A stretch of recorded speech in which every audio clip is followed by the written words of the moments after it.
about nothing. Alright, try not to look ugly. I'm sorry, Daddy. I'm sorry. The fuck was that about? Rockstar, everyone's favorite publisher. You know him for GTA. You wanna drive? Yeah, that's cool. Red Dead, Max Payne. I need another Max Payne game. You guys don't understand. I need another Max Payne. Point is, we know them for making amazing games, but not every game gets to shine, even if they deserve to. And there's one game that comes to mind that absolutely deserved the spotlight. In this game, you're a savage, you're a menace, but it's probably easier to say that you're just a straight up. That's right, ladies. Me. I'm the daddy now.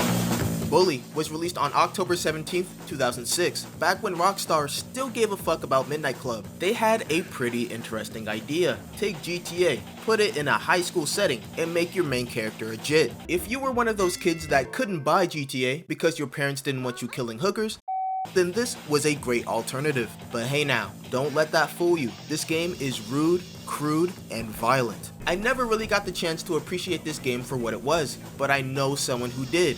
The one, the only. Crispy Alaska. Appreciate that, Don't Blink, for that nice intro. FYI, that Sleeping Dogs video, yeah, that was me. I told my cousin to play it. He played it. He reviewed it. It came out great. Shout out to me. Shout out to y'all. Y'all some muscles for real. Alright, let's get into it. Enter our main protagonist. So here you are, Jimmy Hopkins, a 15-year-old boy whose parents literally hate him, and you arrive at Bulworth Academy. See, the reason you are at Bulworth is because you've been expelled from every other school, and this is the only one that'll have you. Yeah, I've been expelled from anywhere halfway decent because I'm really bad. Once you arrive, you head towards the headmaster's office. And I'm not gonna lie, bro, I'm like 90% sure the headmaster is a pedophile. I mean, just look at bro. I hate the way that he walks, the way that he talks, the way that he dresses. Anyways, basically, he lays out all the rules. What you can do, what you can't do. I always tells you to keep a clean nose, boy. Whatever that means. Bottom line, don't mess up. Once you're nice and settled in, Yep, time for a beatdown. I've gotten to your room and put on your uniform, you meet your first pair of friends. I use that term loosely. Gary and Petey. Now, we all have at least one friend that's like Gary and one that's like Petey. If you play this game, you know exactly what I mean. But more about them later. So, you have all of these different factions, but guess what? None of these niggas fuck with you. Well, at least for right now.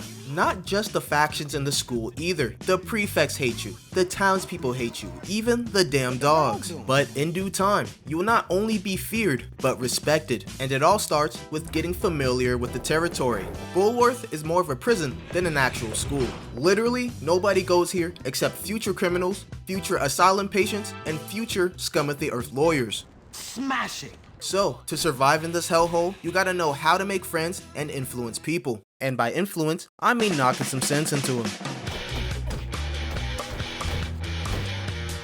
Similarly to my previous review, this game's combat focuses on throwing hands. Because, I mean, giving Jimmy a gun in high school to handle his problems probably wouldn't have, gone over well. But Jimmy's not that kind of guy anyway. He's a good man. Just don't fuck with him. Fighting is pretty simple. Punch, lock on, block, and grab. Additionally, you can pick up some melee weapons like bats and planks. Throughout the game, you'll collect weapons that you can aim and shoot with too, like slingshots, firecrackers, the spud gun, etc. Hell, Jimmy can even learn some new moves to defend himself better. Some of these come from going to class.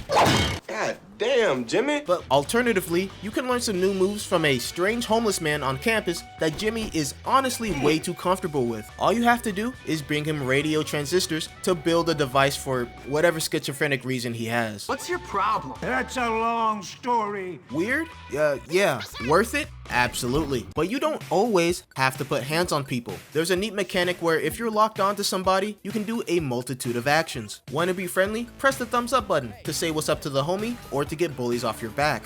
Want to antagonize someone? Push the thumbs down button. Just leave him alone. Oh yeah, and if you get someone's health down low enough, you can, well, bully them. Give them an Indian burn, some good old arm punches, literally spit in their face. Wanna woo a girl? Well, that might take some incentive because women are incredibly superficial. Oh, in this game, I mean. So presenting gifts is the way to their heart. It would be nice if you showed your interest in me by presenting me with a gift of some kind. Nobody's helping you. This mechanic can get you out of some bad situations, especially if you need to do something and a gang of Roid monkeys. want to mess with you. But if fighting head on or running away is your main way of dealing with things, then that's fine too. And I don't blame you for running. These kids are fucking annoying. You're probably thinking that this game takes place solely within Bulworth Academy. Well, that's where you're wrong. After class, you're free to go into the town and cause some ruckus there. Buy some clothes, harass the townfolk, go to the carnival. The world is yours to conquer. And you know you don't need to go to class, right? You can low-key just meander around town until nightfall. Just be careful and have fun. Well, okay. Have fun within the law, of course, because Jimmy can still get in trouble. If you find yourself doing something you're not supposed to be doing, either the police in town or the prefects around campus can apprehend you. Being sent to the principal or the police station has the same effect as getting caught by the police in GTA, i.e., you lose some of your weapons. I mean shit, if you get sent to the principal too many times, you might have to go through some punishment. You'll be doing shit like mowing the lawn or scooping up snow. These aren't terrible punishments by any means, but they do take up game time. There are plenty of things to get in trouble for, especially around campus. Being out of dress code, skateboarding in the school, being out after curfew, lockpicking lockers, skipping class, trespass. You know what? Anything you get in trouble for in real school, you'll probably get in trouble for in this game. There's a meter on the top right where your map is that gauges the severity of your crime. But hey, don't you fret. Typically, you can just out-sprint and weave your way out of trouble. But if you really want to get up out of there, I suggest getting some wheels. Getting around town can be a little tiresome. And of course, Jimmy can't drive a car. Well, okay. Technically he can, but there's other ways to get around without sprinting everywhere you go. And those things are usually a skateboard or a bike. These are vital if you're sick of running everywhere, because Jimmy runs fast, but not fast enough for my taste. In fact, being fast is important because certain missions require you to be there at certain times. If it gets too late for a mission, say 12 AM, you'll just have to sleep and wait until tomorrow to do it. So in this game, you actually gotta go to school. Crazy, right? But going to class actually has its benefits. If you go to class on time and pass them, you can actually get some really cool rewards and upgrades. Now sometimes, you might get some lame shit. Hell no, man. What the fuck, man? Get your ass. To save you some time, I'm gonna tell you which classes are actually worth going to. So, avoid biology, geography, math, and music. Those are no-goes. They just give you some shitty threads. I mean some real shitty threads. What the fuck is this? Now the other ones, chemistry, art, gym, English, and shop, are actually worth your time. And they'll give you upgrades to your health, your weapons, some transportation, all that and so forth. Now you actually won't know which class you're going to until you see it in the classroom. So if it just says geography, just skip it. Random violence, widespread destruction, gratuitous sadism. No. Missions, the fundamentals of any Rockstar game. The story progresses over chapters, 5 to be exact. And each chapter, you're basically taking on a different faction and possibly befriending another. The factions being the ones we know before, along with the townspeople. Who's dumb now? I'm dumb. Now, the characters in Bully are weird and deranged, so they might ask you, a literal child, to do weird or deranged things. I'll go over a few of them for you. First off, we got Gary. This fool's name is Gary? Holy fuck! Gary is a psychotic, sociopathic loser who wants to rule the school with you. But in reality, Gary is a snake in the grass. He's not actually trying to rule the school with you. He just uses and discards you like an old used condom. See you around, moron! Gary is someone who works in the shadows while Jimmy works on the front lines. Basically, Gary's a bitch. Gary said you're so mad because you're sexually confused. Next up we got the Hobo Man, and not the Santa Claus one, the one who teaches you karate moves and shit. He's pretty cool, kind of weird, but cool. There's something about him we don't know about though, low-key. Something strange. So I guess the rumors are true, Jimmy. Your dad does live on campus. You jerk! Ow! Then there's Edna, the lunch lady. She's really gross and ugly and fat.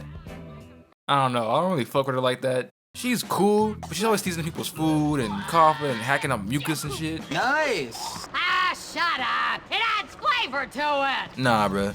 Nah, dude. Bullsworth is just full with a lot of weirdos, bruh. Mr. Burton's a freaking pervert. Mr. Galloway's a drunk. Mr. Hattrick is black. Honestly, he might be the worst of all of them, just because of that. PD's a sissy. Ladies and gentlemen, I give you femboys. Half the girls who are interested in you are literal bops, like sluts. Yeah, I'm looking at you, Lola. She belongs to the streets. Johnny and his lame ass gang are stuck in the literal 1950s, bruh. Algie keeps fucking pissing himself. I've already wet myself once this month. If I do it again, they'll never let me hear the end of it. Ernest is fucking cringe. Oh yeah, and his big ass ape Russell might literally be on steroids, bruh. But he cool. He cool. I'ma be real, this is a game that I actually didn't finish for a review. Not because it's too long, not because the game itself is bad, but because the port of this game is atrocious. I had to install mods and patches to stop the game from either putting me in an endless loading screen or straight up crashing, and even that didn't fix the issue. Do you know how many times I've had to restart multiple missions due to the game pulling this bullshit?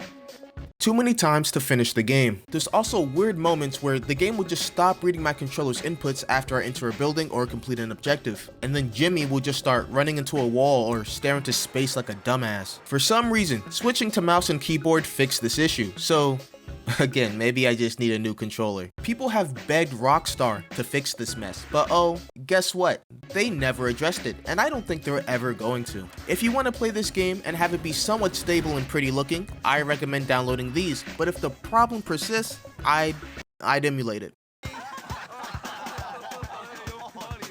Well, even if the PC port of this game is cheeks, I feel like this is a game that should still be experienced. When the game was working, I had a blast. It's hilarious, it's rude, it's interesting.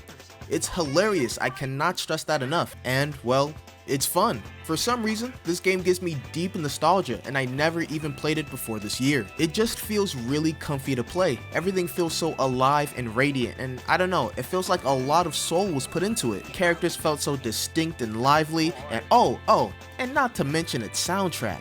Nigga, this game's soundtrack is legendary. So legendary, I had to put a few songs on my playlist. I'm being so dead ass. Sean Lee put in that work.